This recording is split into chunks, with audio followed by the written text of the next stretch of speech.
緊張する。はい、抽選結果見たいと思います。せーの、じゃん。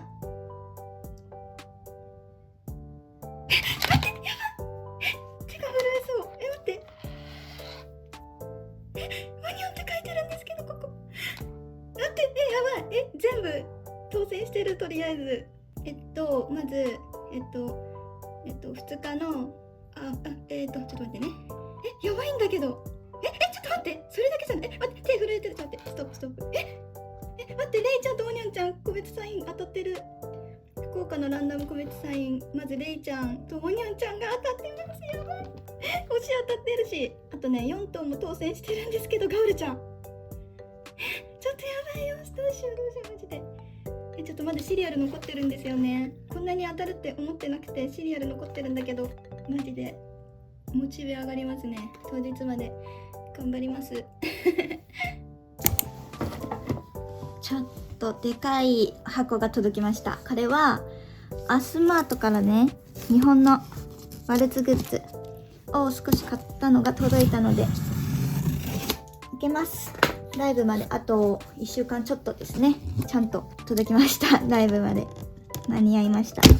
でかすぎるし、もう寒すぎて今日なんかもうダウン着て撮影しちゃってますね。これはなんかチラシ的なやつ。おお、うちわが入ってます。3つ買いました。ちょっと出します。これがね、あれだね。ちゃんと入れてくれてる、曲がらないように。3つ買ってる3つだけ買った日本のトレカですね。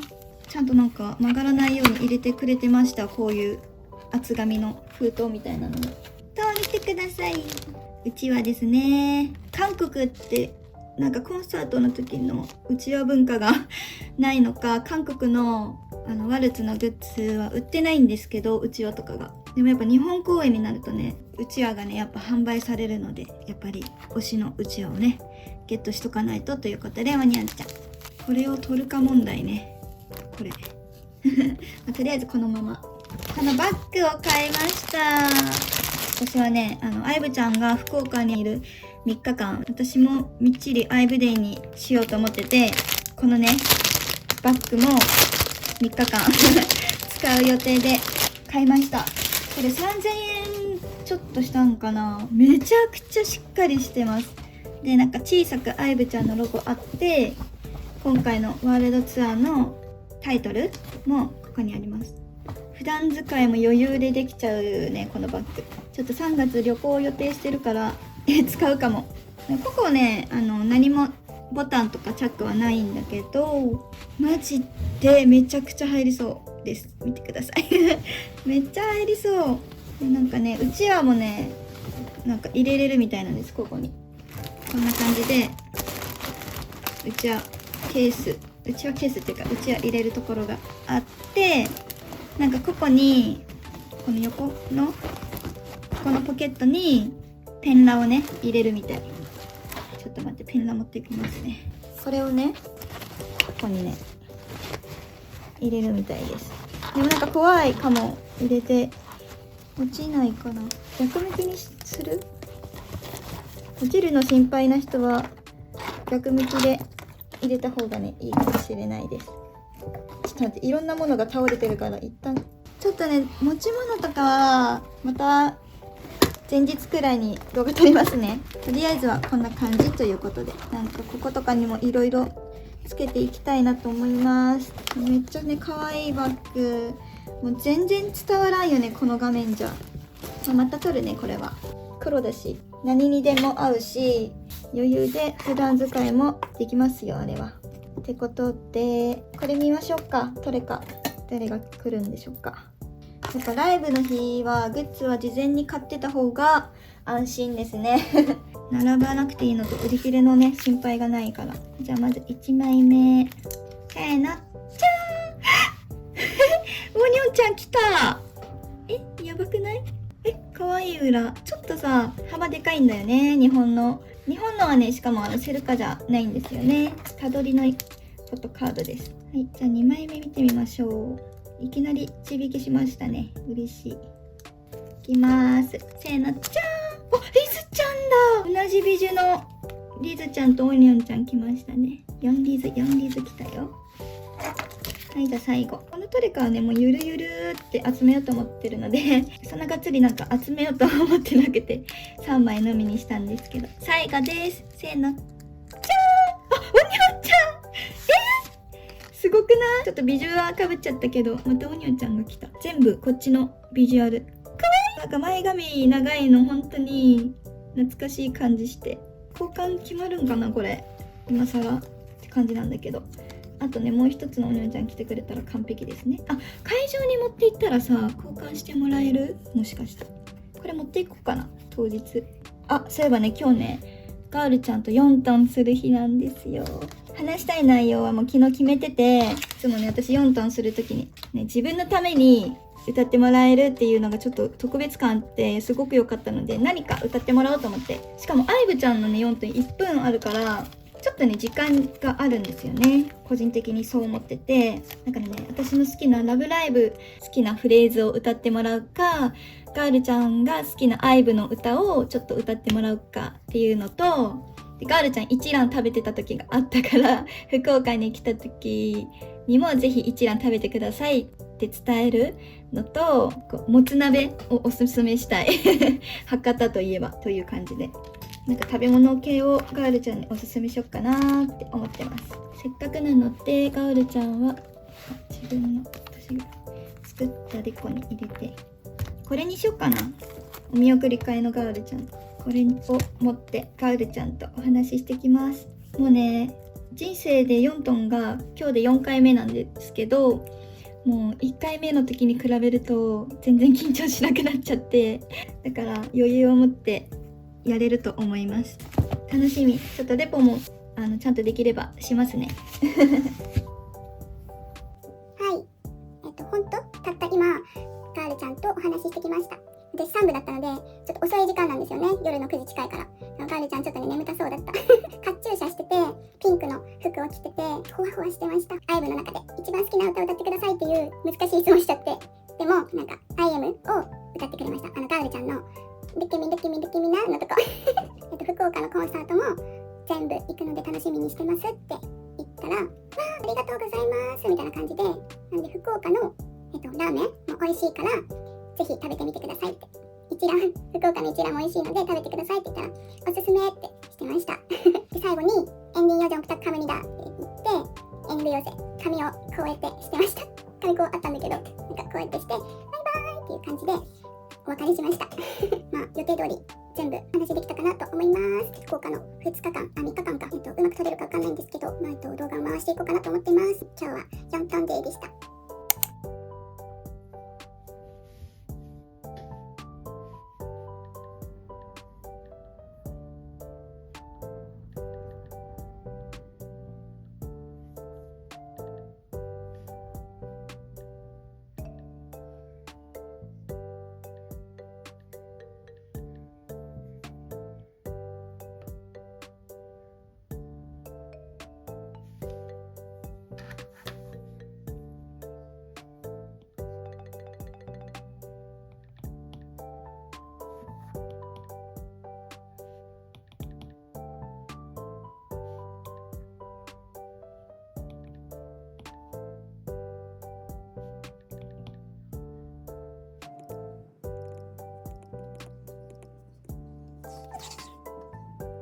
せーの。は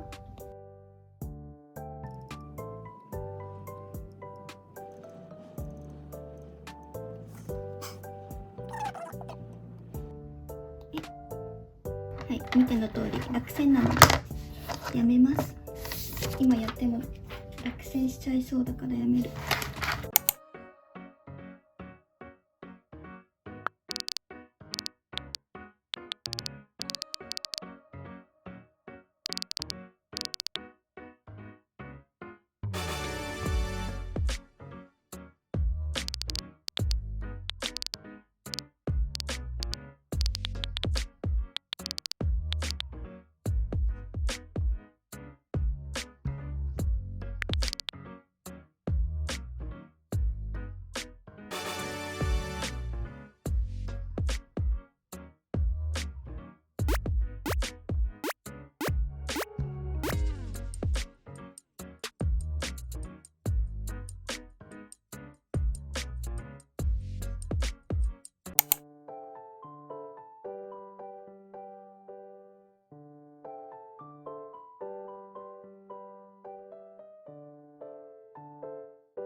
ちょっと昨日夜なんだけど充電切れちゃってもうやめちゃったんですよ、途中で。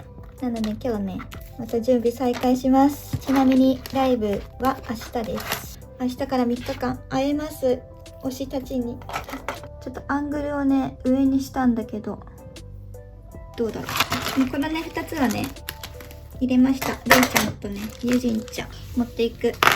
メンバー全員持っていこうと思ってここにね用意しました。もうオフイベもメンバー全員に一応合うのでメンバー全員のトレカ持っていかねばと思って、でにゃんちゃん以外のメンバー同士入れました。連れて行きます。これはちょっと残ってもらおうかなって思うオニョンちゃん。こっちが連れて行くオニョンシーですね。ミニブこれバッグにつけようと思ってて、これもねちょっと持っていこうって思ってて、あとトレカケースこれも持っていこうと思ってるんですけど、バッグにつけようと。どれにしましょうか、バッグにつけるやつ。これやっぱりこれだよね。大事なトレカ。初めてアイブちゃんのコンサート、アイブちゃん単独ではなかったんですけど、アイブちゃんを見に行った時に持っていたトレカもこれだったので、これは絶対に持っていこうと思います。これはちょっとどうなるかわかんないけど、一応持っていくトレカこの中に入れておきます。新しめのトレカを中心にね持っていこうと思うので、これも可愛いピンクしてて、なんかさ、会場限定のビージュみんなどれが好きですか？どこが？まだぼかしなんだけど、私はまあ福岡2日目もいいなって思うんだけど、やっぱ大阪の1日目と2日目暑いなって思います。行かない日のトレカの方が好きかもって思った、ぶっちゃけで、これはお留守番出したけどね、ちょっとこの子たちはお留守番させて、会場限定買うとスリーブに入れないといけないから、このスリーブ持っていくでしょ。で会場限定のトレカが出たらここにとりあえず入れようと思ってこのケース持っていくでしょ。あとね、じゃーん、このミニブ、これクリスマスミニブのやつなんだけど、ちょっと上にレースを巻いてリボンつけて、このレースの上からこの上のね、このなんだっけ、これはこれなんだっけ、ヘッドドレスはこれから取りました。だからこの子はお留守番させようかなって思ってます。可愛くないですか？そしてじゃーん、おにゃんちゃんのうちはシーンで頼んでたこのリボンがあったから、ここに袋の上からグルーガンで貼っつけたあと何持ってく、あともう財布とかそこら辺の絶対必要なものとかはね下にあるから行く直前に入れる。オタクっぽいものはこれぐらいにしようかな。あんまり荷物になっちゃうとね大変だよね。やばい、忘れてた。これも持っていかねばと思って、なんか入れた方がいいよね。ちょっと入れておこう。そう、ボードをね私作ってないんだよね。言ってなかったけど、席が1日目がねアリーナ5列目だったんですよ。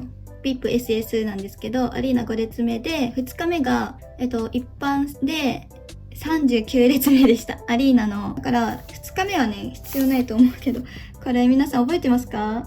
お見送り会の時に作ってたボードなんですけど、A4 サイズだからめっちゃちっちゃいんで、絶対見えないと思うんですけど、一応、5列目ワンチャン反応してくれるかなみたいな。サウンドチェックも入るから、席がどうなるかわかんないんですけど、一応なんか指さしてみたいな感じで書いてあるんですけど、これを持っていこうかなってもう思ってます。使い回しなんですけど、絶対あの会場でこの小ささは絶対もう見れないんですけど、まあいいか、これも持っていこう。このままこんな感じかな。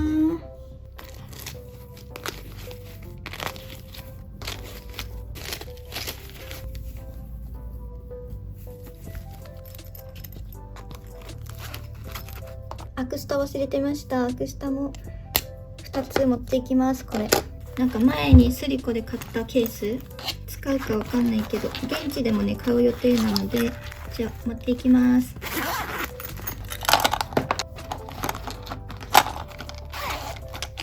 これは普通のポーチリップとか、このジルの香水だったりウエットティッシュとか入れてます。電池入れておこうかな。これね、電池がね入ってるんです。なんかね、会場周辺のコンビニとか電池がね売り切れる可能性があるみたいなので、そう、万が一の時に備えて予備を持っていくようにしています。お、完璧。はい、盛り上げてきますね。これでマジでここが割れそうで怖い。この何これ、カラナビだっけ、カラナビにつけてキーホルダーをつけないと、ここがね太くてつかないから、この紐の部分見えるかな、この紐の部分ね。どうですか、かわいい。一つこっちにつけておこう。こんな感じです。今このバッジも、バッジさ全然持ってなくて、なんかこれちょっとつけておこうかな、ミニブちゃんの。まああと忘れ物がない限りはこんな感じでいこうと思います。と言いながら早速これを入れ忘れてました。私本当に何やってるんでしょう。 OK で、また会場で動画撮れるかわかんないんですけど、撮れたら頑張って撮ります。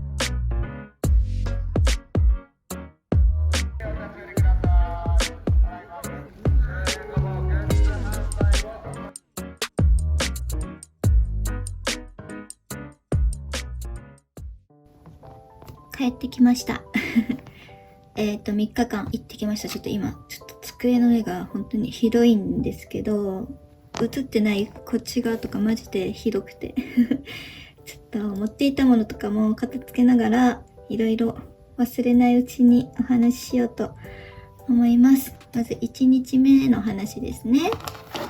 着いてすぐにサウンドチェックに並んだんですよね。お友達と現地で合流してサウンドチェックに並んで、ちょっと今ね、私 iPad にいろいろメモ書いてるんだけど、ちょっとそれを読みながら。で、時間が来たら本人確認チェックをしたんですよね。なんか必要なものはまあ電子チケットでしょ、身分証明書とファンクラブ会員証って書いてたんですよ。入るのに必要なものが。でも、入るときね、電子チケットと身分証明書しかいらなかったですね、私の時は。ファンクラブ会員証はいらなかったです。で、入場して、で、席はね、自分の席でした。サウンドチェック。その時に初めて、あ、この席なんだっていうのがわかりますね。前から5列目で、横に、言うの忘れてた。ここからちょっとネタバレを含みますので、まだ見たくない方は飛ばしてください。ネタバレを話します。花道が10列、花道自体は5列分かな。で、センターステージがあったんだけど、めっちゃ短かったですね。めっちゃ短い花道があって、センターステージがあるっていう感じのステージでしたね。ステージ構成は。花道からは、6列目ステージとセンターステージの中間の席でした、私。なんかもうみんなボード持ってて、この直前に私が持っていたボードがこの小さな A4 サイズの指さしてって書いてあるこのボードですね。これなんかこう画面で見ると大きいかもしれないんですけど、本当にちっちゃいんです。A4 サイズだから。だから文字もちっちゃいから、こんなの見せても読んでくれないだろうと思ったんですけど、で、周りもいろいろやっぱ見せてて、で、あやうちゃんたちがサウンドチェック入ってきて、ずーっと終わるまでファンサしてた。歌いながら。本当にサウンドをチェックしながら、ファンサをしていました、ずっと。だから私も一生懸命これを持って、あやぶちゃんたちがこっちを振り向いた時に一生懸命これを見せてて、わーって言ってたんですけど、最初にユジンちゃんが見つけてくれて、こうやって指さしてくれたんです。これ見つけてくれて、文字見えるんだってまずびっくりした。すごい読んでくれたと思って飛び跳ねました、私は。センターステージから振り向いた時にユジンちゃんが見つけてくれて、こうやって指さしてくれましたね。部屋からもなんかね、あやぶちゃんたちがこっちを振り向くたびに一生懸命これを見せてたんですけど、で、ワニョンちゃんがこっちに来たから、ワニョンちゃんの時はワニョンちゃんのうちわを持って一緒にこれでアピってたんですよね。で、ワニョンちゃんがこっち振り向いた時に一生懸命こうやってアピってたら、ワニョンちゃんがね、こうやって指さしてくれました。これ見て。はい、推しから指さしてもらったので、もう大満足ですね。私もうその時点で。そう、このボードすごいね、見えるんだって何回も同じこと言うけど、はい、感動しました。それからいろいろね、他のメンバーたちがこっちをね、向いてくれるたびに、私も一生懸命これボード見せてるし、私の後ろの人も多分見せてると思うし、みんな何か見せてたから、いろんな人にファンサしてたから、私もその中に紛れてこれをずっと持ってたんだけど、そしたらね、次にね、カオルちゃんがね、ぴょって指さしてくれました。もう嬉しかったですね、ほんと。もうタイミングだと思うんですけど、で、あゆみちゃんたちが、見つめてる、角度とかにもよると思うんですけど、これを見つけてくれて本当に嬉しかったし、本当にこのボードを持っていてよかった。持っていてなかったら後悔してました。ずっとステージのファンたちだけを見てるので、あゆみちゃんたち。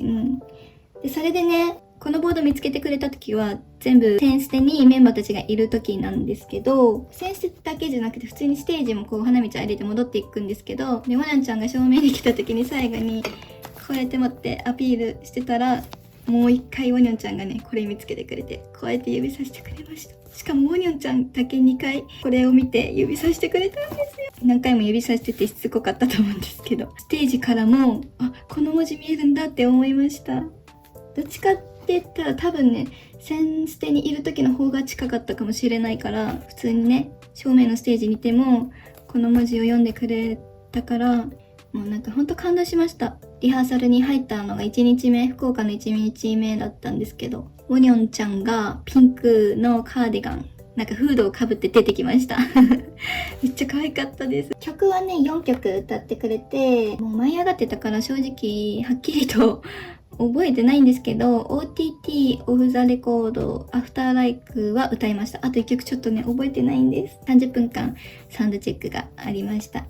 なんかもしまたこういう機会があったらサウンドチェック入りたいなと私は思いました1万円プラス1万円するから、ね、悩む人もいると思うんですけど、1万円でアリーナ前方確保でサウンドチェックにも入れるなら、私は VIPSS をまた機会があれば撮りたいなと思いましたそれがサウンドチェックの感想です。で、メインですね。メインのライブですね。メインステージで歌った曲とセンターステージで歌った曲はなんか半々くらいでしたね。私の好きな歌はほぼセンターステージで歌ったんですけど、後ろ姿ですかね。ほぼ私のラブライブ、大好きなラブライブとか。でもね、後ろ姿のダンスって逆にレアだから、それもそれで幸せでした。なんかね、リズちゃんが本当にね、可愛くて、傘持って最後クリーンってみんな回る曲があったんだけど、その時にちょっと踏み外してコテってなってたりして、それを見つけちゃって、なんか本人も照れ笑いしてたんですけど、それを私は見て、マジでやばい、可愛すぎるってなりました。ユジンちゃんが一生懸命日本語喋ってて、リーダーだからだと思うんですけど、すごいなんか仕切りも上手くて、でニコニコしてて、本当にメロメロでしたはい、じゃあちょっと2日目、アリーナ39列目で、センステくれば近いんですけど、ステージに行くと正直ちょっとね、見づらかったんですよ。でもね、昨日後ろ姿から見てた曲とかをこの日は正面から見ることができたので、それは嬉しかったです。でもさ、今アイブちゃんのファンって男性のファンも多いじゃないですか。なのでその背の高いね人とかも多くて、私の2列前くらいが男の人で背が高かったんですよね。だからちょっとセンターに行くとちょっと私がちょっとこう頭をこうずらさないと見づらかったって感じ。だからアリーナは良かったり悪かったりする部分がねちょっとあるんですよね。そういうのがあるから。でさ、掛け声もさ、男の人の声すごいなって思った。で、1個ね、その2日目でちょっと残念だなって思ったのが、アイブちゃんたちが MC の時に喋ってる時に、もう私たちの真後ろの人がもうずっと叫んでて、アイブちゃんたちが何言ってるか聞こえなかったんですよね。叫んでもいいと思うんですけど、喋ってる時はやめてほしいなみたいな。2日目はちょっとそんな感じになったんですけど、アンコールでなんとね、私たちの後ろを通過したんですアンコールでこうあゆちゃんたちが通路をねこう歩いてくれるんですね。でその時に私39列目だったんですけど、ちょっとその40列目の後ろだったんですよ、歩くのが、通路を歩くのが。だからもうほぼ真後ろをアイブちゃんたちがワンクールの時にこう歩いてくれて、多分ガールちゃんとイソちゃんがこっちから歩いてて、多分でこっちからリズとユージンかながこんな感じで歩いてくれてて、ここのすれ違う時に4人全員見れて目の前だったんで、そりゃもう大変でしたちょっとねステージはちょっと見づらかったけど、そのアンコールでその目の前に来てくれて全部書き消されたし満足でした。でオニョンちゃんがツインテールだったんですよ。足も長いし本当にセーラームーンみたいだった。で、イソちゃんもね、ツインテールでした。イソちゃんも生でツインテール見れて嬉しかったし、レイちゃんもね、なんかね、ハーフツインだっけ、なんかすごい可愛い髪型してて、やっぱね、1日目と2日目、アイブちゃんたちそれぞれね、髪型が違ってて、そこも見どころでしたね。なんかまだね、伝えたいこと本当にあるんだけど、思い出せない。なんかね、絶対ね、言いたいことね、忘れてるんだよね。あ、でも軽くレポすると、こんな感じかな、ライブの感想は。幸せでした、本当に。ちょっと今さ、3時なんですよ、深夜の。だからちょっと声のトーンをね、下げてるから楽しそうに聞こえないかもしれないんですけど、すっごい楽しかったんです。で、まだレポは残ってます。サイン会ですね、次の日のサイン会。これはね、現地で友達に会って受け取ったおにゃんちゃんですね。頼んでたおにゃんちゃんです。はい、ライブでね、このね、テープも取れました。もうちょっとぐちゃぐちゃになっちゃってるんですけど、なんか場所的にもすごい降ってきて、5枚くらい持って帰った。ちょっと綺麗にしておきます。これは日本限定で降ってくるメッセージテープなんじゃないかなと思ってます。せっかく巻いたのに普通にそれるんだけど、今もちょっと3時なので眠くなっちゃいましたけど、このまま最後までお話ししたいです、私は。あ、そう、グッズもね、買いました。グッズ。じゃん。おにゃんちゃんのアクスタを買いました。はい、これ買わないつもりだったんですけど、どうせならコンプしたいなと思ってこれもね、一緒に買いました。で、これが今回新しく出たステージ衣装のアクリルスタンドなんですけど、めちゃくちゃ可愛かったです、これ。みんな可愛かったんですけども、本当にお金を使えないので、推しのおにゃんちゃんのみ買いました。シルバーのね、ラメが散りばめられてて、めちゃくちゃ可愛いアクスタなんです、これ。ちょっとアクスタね、これ持って行ってたやつ。ちょっとね、使わなかったです。一緒にさ、持って撮りたかったんだけど、あんまり余裕がなくて、実際のところ。だからね、これはね、持っていくだけになっちゃったんですけど。ね、今トリカケースさ、片付けて私、これ見つけちゃった。これ持っていくの忘れてた。あ、そう、ちなみにさ、現地交換しようって思ったんだけど、そんな余裕も、さらっさらなかったですね。もちろんのこと。やっぱり当日は意外にバタバタしちゃいますね。ほんとこれ持っていくの忘れちゃって、今思い出すという、せっかくのこのライブに行ったのに。これは韓国のグッズのほにゃんちゃんたちなんですけど、こっちはね、日本サイズです。日本のアクスタは、こじんまりとして可愛い。なんかフィルムもさ、ついてなさそうだから、最高。ちょっともしかしたらついてるかもしれないんだけど、取らなくてもツヤツヤしてる感じ。第1弾のアクスタは、めちゃくちゃオーロラかかってる。ちょっと青っぽく見えませんか？見えんか？なんかオレンジに見えてるかな、画面では。この台にね、なんかね、アイブっていうこのロゴのマークもあって、で、ここにはめるのは名前だけ。オニョンって書いてる名前だけですね。見て、かわいい。これと比べるとね、こんだけ違いますよね、大きさ。やっぱり買ってよかった。なんか同じ衣装だから買わなかったんですよね、これ。買って正解でした。やっぱいりますね。これもね、一応取っておきます。なんかここにロゴが書いてあるのが捨てられないです。はい。じゃあ次、この新しいアクリルスタンドのオニョンちゃん。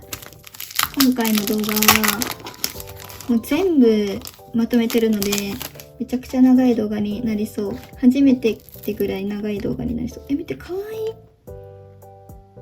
私はちょっとこれが一番好きかな。これ全員分集めたら本当に可愛かっただろうな。てかさ、グッズがやばいくらい並んでた。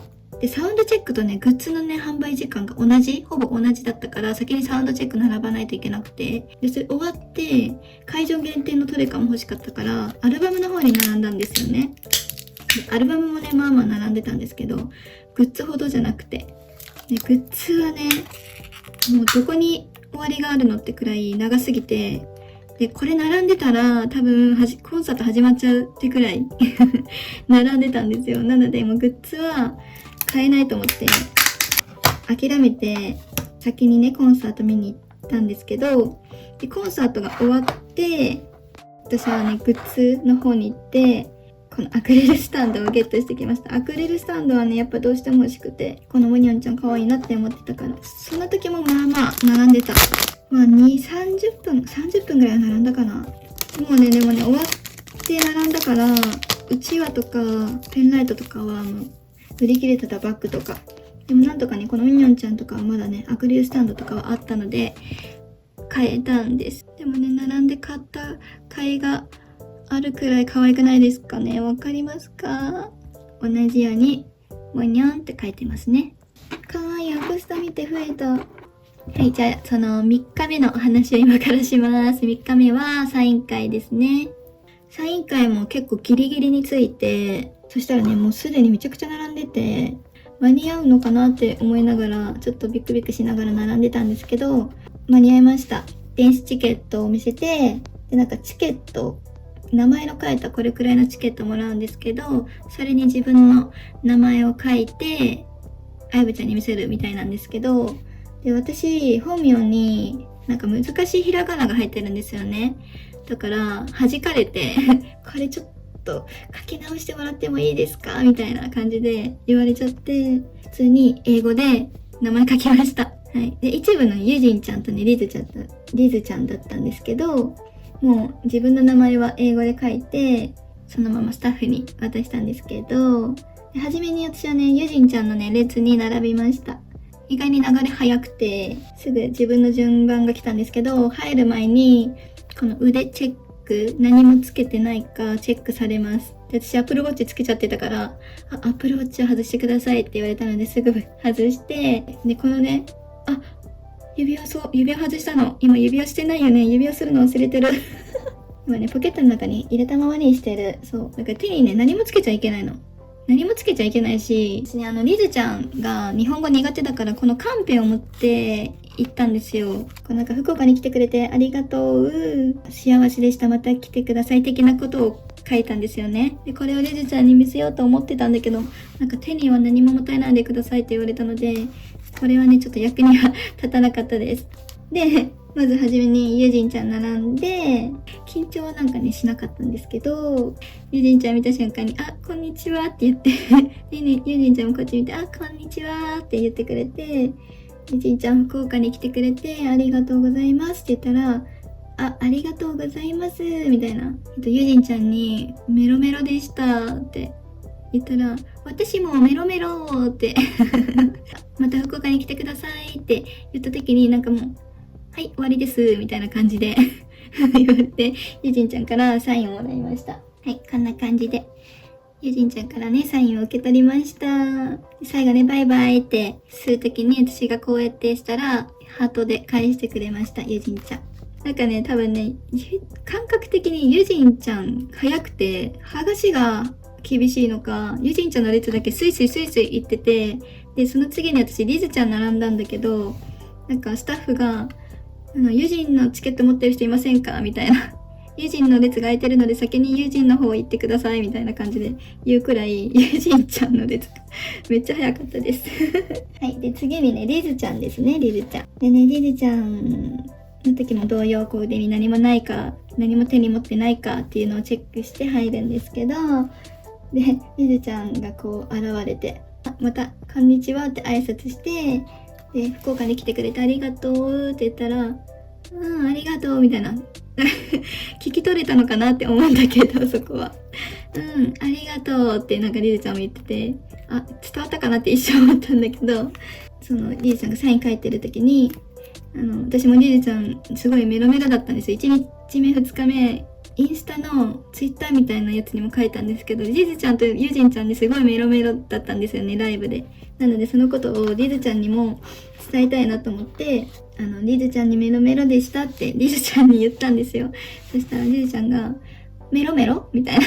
メロメロはてなみたいな。そしたら後ろのいたスタッフが、なんとかなんとかってメロメロの意味を伝えてくれたんですよ、リズちゃんに。したら、おー、メロメロ、私もメロメロってリズちゃん言ってくれて、私もう笑っちゃって、可愛いってなって、おー、メロメロですみたいな感じで2人でメロメロ言いながら、リズちゃんまた来てくださいって言いながら、ハートを作って終わりました。ユジンちゃんもリズちゃんも本当に可愛い。リズちゃんとかも特にもうじーっと目力で見つめられるからめちゃくちゃ照れます。はい、リズちゃんのサインがね、こちらです。ハート書いてくれてます。で、2部がレイちゃんとウォニョンちゃんですね。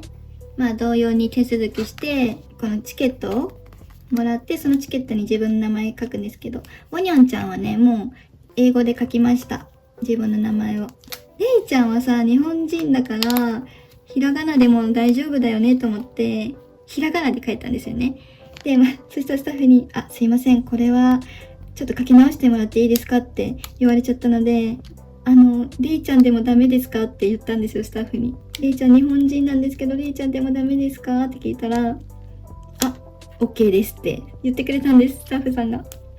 めちゃくちゃ神に見えました、スタッフさんが。それで、レイちゃんだけね、私はひらがなで書いてもらいました。で、一番先にレイちゃんから行こうと思って、なんかね、感覚的にレイちゃんのレーンは、すごいレイちゃんしっかり話してるな、なんか話し声も聞こえるからさ、しっかり話してるんだなっていうのが伝わって、やっぱ流れもね、リズちゃんとユジンちゃんに比べたら、ちょっとね、流れもそんなに速くなくて、で、私レイちゃんの時は、自分の着ている服にこの縄りをつけて行こうと思って縄りをつけて行ったんですけど、で、いざ私の番になって、レイちゃんのところに行きました。で、私、レイちゃんとお会いするのは初めてなんですよね。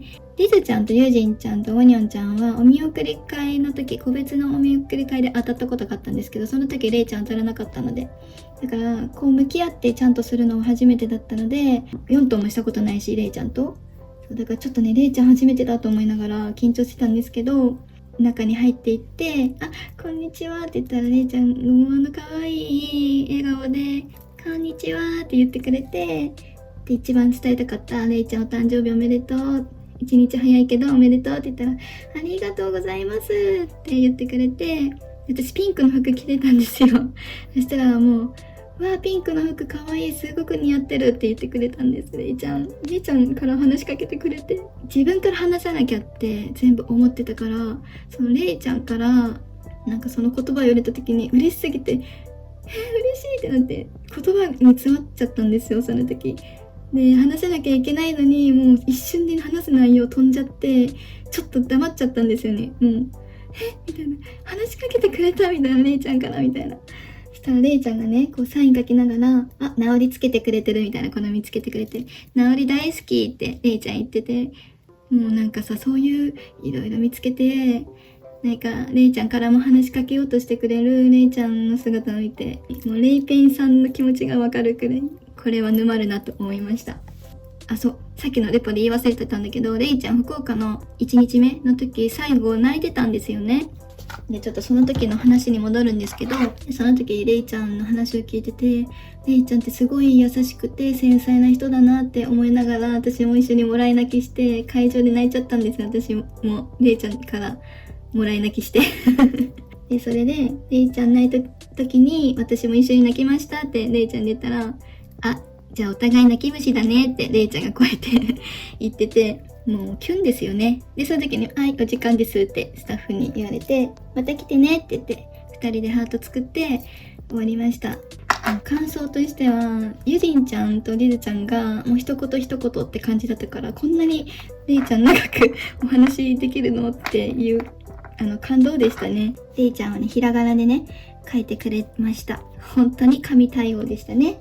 はい、そして最後に私の推しウォニョンでございます。個別サイン会終わった後もすぐにもうメモ取って忘れないようにメモ取ってるので、ちょっとそれ読みながらなんですけど、はい、まずウォニョンちゃんの時に手にさ、何も持っちゃいけないから、私ね、これをね、ウォニョンちゃんに見せたかったんだよね、このチェリーちゃんをね。だからバッグにひょっこりとこのチェリーちゃん、ここからで顔出してウォニョンちゃんに会いに行ったんですよ。で、ウォニョンちゃんのレーンに入って、ああ、推しだーと思いながら、もうすぐ会える、もう会えると思いながら、ドキドキしながら、いざ、おにゃんちゃんとか言って、こんにちは、おにゃんちゃんって言ったら、こんにちは、ありんちゃんみたいな感じで、もう名前見てるからさ、ありんちゃん、こんにちはって言ってくれて、で、私がこのひょっこりとしたチェリーをこうやって指さしたら、あー、チェリー大好き私ってお兄ちゃんが言ってたんですよ。それで、おにゃんちゃんが一番推しなので、おにゃんちゃんに伝えたかった言葉があって、おにゃんちゃんが一番大好きですって言ったら、私もありんちゃん大好きだよ、ありがとうみたいな感じで返してくれました。もうおにゃんちゃん本当に日本語うますぎ。それで福岡に来てくれて、ありがとうおにゃんちゃんって言ったら、福岡大好き、絶対また来る、会場来てくれましたかみたいな言ったんで、はい、全部行きましたって、ありがとう、絶対また来てねって言ってくれて、で、最後こんな激キスしてもらい、お別れしました。おにゃんちゃんから受け取ったサインです。もうなんか、アイブちゃん全員そうなんだけど、顔も小さいんだけど、なんか頭も小さくて、なのに背も高くてみたいな。どういうことっていう、もうさ、なんて言ったらいいかわかんないんだけど、本当に天使なんだよね。もう妖精なんて言ったらいいんですか。本当にみんな見てほしいな。もう本当に。もうなんで言ったらいいんだろう。やばいですよ。だからダメなんです。私はね、レポがね、苦手なんですよ。語彙力ないから。だってもう、やばいもん。生のアイブちゃん。っていうちょっと意味わかんないことを言い出したので、私はちょっともうやめときます。はい、やっぱり無理でした。レポをちゃんと話すのは。あ、そうだ。最後にポスターお渡し会もありましたね。こちらです。アイブちゃんたちそれぞれね、ポストカードを受け取ってきました。順番はね、多分メンバー順だったと思います。メンバー順だったね、順番。一瞬なんだけど、もう一人一人こうやってありがとうございますみたいな感じでこう渡していくスタイルでした。これはね、本人たちから受け取ったポストカードなんです。はい、一生大事にします。で、お話しする時間とかも全然ないし、もう剥がしも強いです。はい、立ち止まらずに行ってくださいみたいな感じなので、すごい人数だからね、そんな立ち止まってお話しする時間とかないのは当たり前なんだけど、でもみんなあゆちゃんたちそれぞれちゃんと目を見て渡してくれます。こうやってれいちんちゃんもこうやって渡してくれて、ありがとうございます、バイバイって言いながら、でガールちゃん、今日初めて見たガールちゃんですけど、ガールちゃんも目を見てくれて、ありがとうございますニコみたいな感じで渡してくれて、でレイちゃんですね、レイちゃんね、はっって顔してくれたんですよ。さっきのみたいな感じの顔してくれたから、一瞬でも覚えてくれていましたみたいな感じになりました。はい、で次、推しのおにゃんちゃん。おにゃんちゃんもね、はーっていう感じで、さっきのみたいな感じで気づいてくれてたと思います。表情はみたいな、ありがとうございますって言われました。多分ね、リルちゃんもね、おーみたいな感じだったんで、多分気づいてくれてたのかなって私は思ってます。そしてリルちゃんはマジでまた目をじーっと見つめてきてくれたんですよね、これ渡す時に。なんか不思議そうな感じで目を見つめてきてくれて、それがね、なんかね、すごく印象に残ってます。多分ね、おーってなったのは本当に私が結構派手めなピンクを着ていたからだと思います。で、最後いさちゃんもね、最後までね、目を見てくれて、ありがとうございますって最後まで目を見てくれて言ってくれました。私がいなくなる時まで。改めてアイブちゃんはもうみんなもう本当に大好きです、全員が。これからもちょっと私なりに応援できたらいいなと思っています。はい、今軽くレポの動画を1時間撮って、もう今4時になっちゃって、私はちゃんと喋れたのか多分喋れてないと思うんですけど、多分なんかね、喋り残したこと多分あると思うんですけど、一生懸命伝えました。あ、そう、あと1個ね、言いたいことがあった。なんかさ、ちょっと待って、やっぱりちょっと伝えたいこと忘れてたよ。会場トレカよ、会場トレカ。会場限定のトレカ、無事オニオンちゃんをね、ゲットすることできました。交換とか一切してなくて、結構アルバムを何枚か買ってはい、自引きですね、全部。なんとかオニオンちゃん来てくれました。これはね、お友達からいただきました。ありがとう。めっちゃ可愛いオニオンちゃん。嬉しい。はい。で、これが1日目のトレカ。これが2日目のトレカ。これがオフライン限定の、会場限定のトレカです。大阪の美女も好きなので、もうメルカリで買いたいなと思います、大阪のは。それでね、CD 販売ブースの横に転売屋らしき人たちがめちゃくちゃオニオンを求めてくるんですよね。で、日本人の男の人もいるんですよ。ファイル持ったね。その人ね、1日目も2日目も、で、3日目のオフラインの時もいました。はい、その、ね、CD 販売ブースの横にもう待機しているので、必ず声かけられると思うんですよ、皆さん。特に女性の方とかは気をつけてください。オニオンちゃんは、やっぱ転売する人が多いので、高く売れるからと言って。だから、無理やり、その交換とかさせられたりする子もいるみたいなので、ほんとそこら辺は気をつけてほしいなと思います。